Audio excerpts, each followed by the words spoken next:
तू कहीं ढूंढे कहीं कैसे लागे हाथ रे। गुप्त वस्तु तभी मिले जब भेदी लीजे साथ रे। वस्तु कहीं और ढूंढे कहीं कैसे लागे हाथ, और गुप्त वस्तु तब मिले जब भेदी लीजे साथ। भेदी लीना साथ में दीनी वस्तु लगाए, और कोटि जन्म का पंथ था पल में पहुंचा जाए। इस दोहे की जो गहराई है उसको समझने के बाद ही आप जान पाओगे कि ये कितना इम्पोर्टेंट, कितना जरूरी है ये दोहा समझना। भक्ति करने से पहले, भक्ति शुरू करने से पहले इस दोहे को समझना बहुत जरूरी है, क्योंकि इसका भाव क्या है और हमें समझा क्या दिया जाता है, हमने इस पर विचार करना है। तो कहते हैं वस्तु कहीं ढूंढे कहीं कैसे लागे हाथ, यानी वस्तु तो कहीं और पड़ी है और तुम ढूंढ कहीं और रहे हो। अब कैसे लागे हाथ, कैसे हाथ लगे, कभी नहीं लगेगी। यानी कि पानी जमीन के नीचे है 100 फुट और तुम ढूंढ कहां रहे हो, दाएं बाएं, पूरब पश्चिम, उत्तर दक्षिण, इन दिशाओं में भटक रहे हो और वस्तु कहां है, जमीन के नीचे। अब सतगुरु क्या करता है,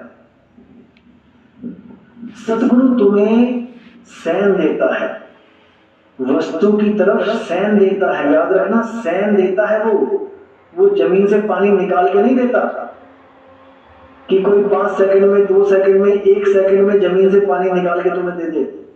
सतगुरु सैन देता है। और सैन किसे देता है, सूरत को देता है।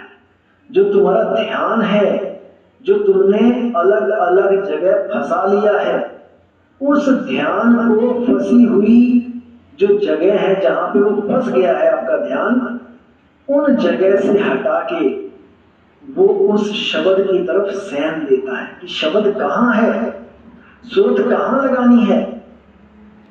तब तुम्हें जागृति होती है, तब तुम्हें पल में ये बोध होता है कि मैं कहां गलत था, मैं गलतियां कहां कर रहा था।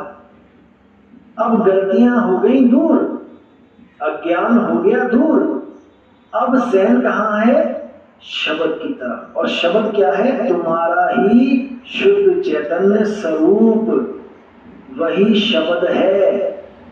अब सूरत तुमने लगाई शब्द की तरफ। अब देखते हैं कि आगे प्राप्ति 1 सेकंड, 2 सेकंड, 5 सेकंड में होगी, या फिर उसके लिए तुम्हें कुछ समय रुकना भी पड़ेगा, इंतजार करना पड़ेगा।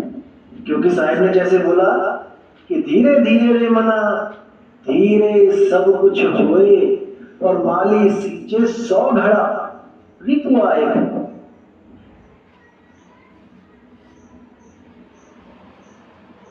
से फल नहीं मिलते, बिल्कुल सही बात है, पेड़ लगाने पर ही फल मिलते हैं।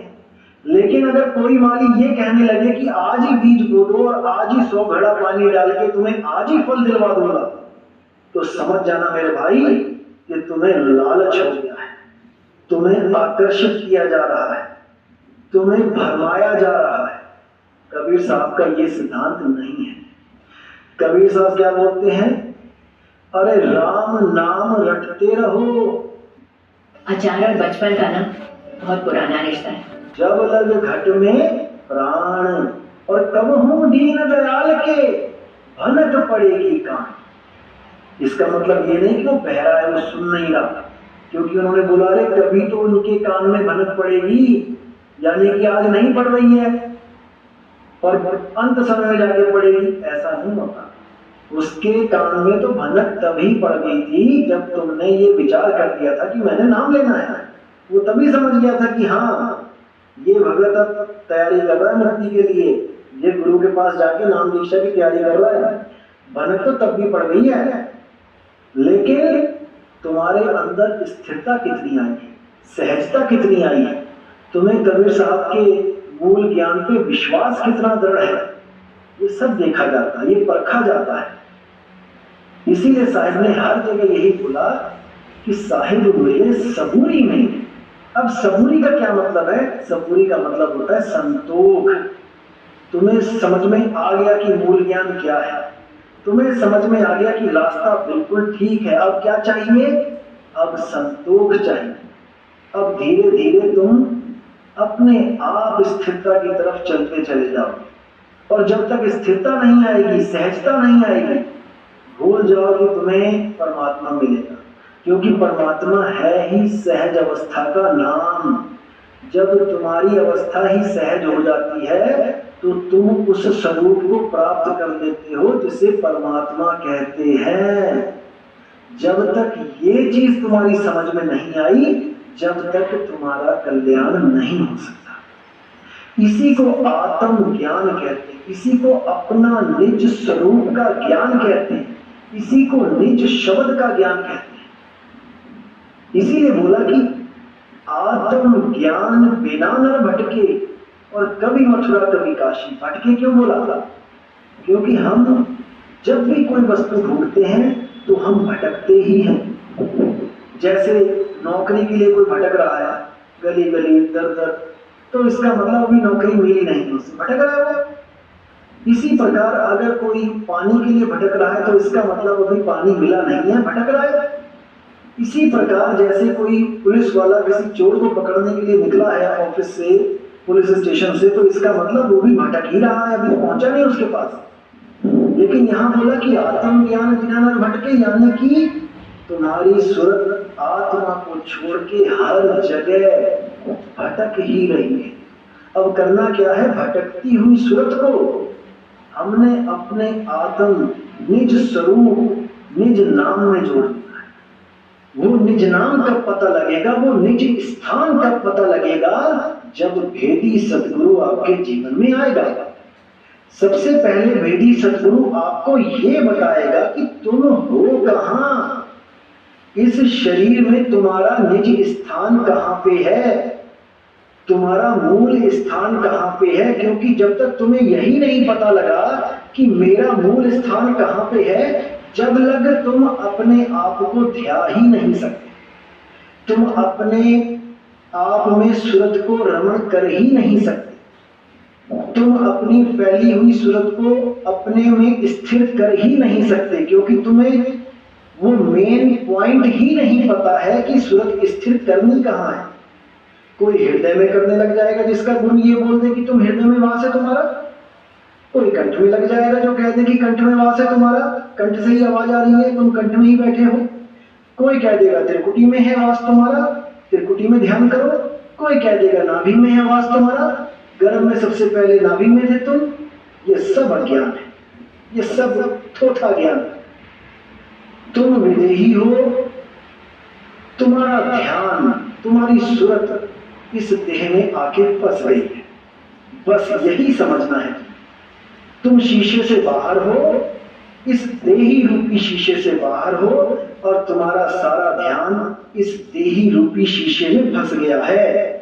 अब अगर कोई गुरु कहे कि हाँ शरीर में ही तुम्हें ध्यान करना है, शरीर में ही तुम्हारा वास है, तो अभी उसे पता ही नहीं है कि शीशा क्या है और निज स्वरूप क्या है। अभी उसे यही नहीं पता। जो शीशे में ध्यान करवा देगा वो शीशा एक दिन टूटेगा और फिर से ध्यान नए शीशे में चला जाएगा, क्योंकि ये शरीर खत्म नहीं हो रहा है, ये शरीर तो बार बार बदला जा रहा है। अब ये छूटेगा कब बदलना? जब तुम्हारी सूरत केवल तुमको ही ध्याएगी, यानी मेरी सूरत को मैंने खुद में रमण कर देना है। तब मैं अपने असली स्वरूप को जानूंगा, तब मैं उस अवस्था को प्राप्त करूंगा जब मेरा शरीर नहीं था, जब वो शीशा नहीं बना था, मैं तब भी था। लेकिन जैसे ही शीशा बना, वैसे ही मेरा सारा ध्यान शीशे में चला गया और मैं प्रतिबिंब में फंस गया। अब इसी प्रतिबिंब से पार निकल जाना है। बिल्कुल उसी कुत्ते के समान हमारी हालत हो जाती है जो कांच के मंदिर में शीशे के सामने खड़ा होकर भौंकता है। जैसे स्वान कांच मंदिर में भ्रमते भूख मयो, जो भ्रम में भौंक रहा है, यानी कि जो भ्रमवश इस देह में ध्यान कर रहा है, उसका हाल खराब होने वाला है। और याद रखना, इस शरीर में कोई भी तत्व है, अगर उस तत्वों से जोड़ के कोई कहे कि तुम नितत्व हो जाओगे, क्योंकि कई लोग श्वासों में सुरत लगवा देते हैं, कहते हैं श्वासा भी पलट देनी है, श्वासा पलटेंगे तो हम वहां पहुंच जाएंगे। कभी नहीं पहुंच सकते, कभी भी नहीं पहुंच सकते, क्योंकि श्वासा की पहुंच ही नहीं है वहां तक। वरना सारे ही योगी योगेश्वर ये सब कब के पहुंच गए होते। सबने प्राण उल्टा दिए, लेकिन कबीर साहब ने प्राण उल्टाने के लिए नहीं बोला, कबीर साहब ने सुरत उल्टाने के लिए बोला है। और वो कौन सी चाल से? विहंगम चाल से। अगर प्राणों को उल्टा के तुम सोचो कि मैं पहुंच जाऊंगा, तो वो चाल कौन सी है? वो मीन चाल है, वो मछली की चाल है।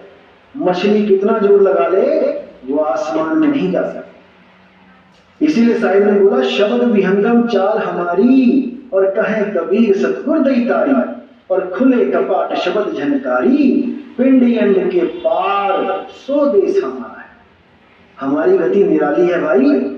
हमारी गति इन श्वासों के द्वारा, इन चक्रों के द्वारा, इन तत्वों के द्वारा, हमारी गति का इससे कोई लेना देना नहीं। हमारी चाल ही न्यारी है। साई बंदगी सतनाम।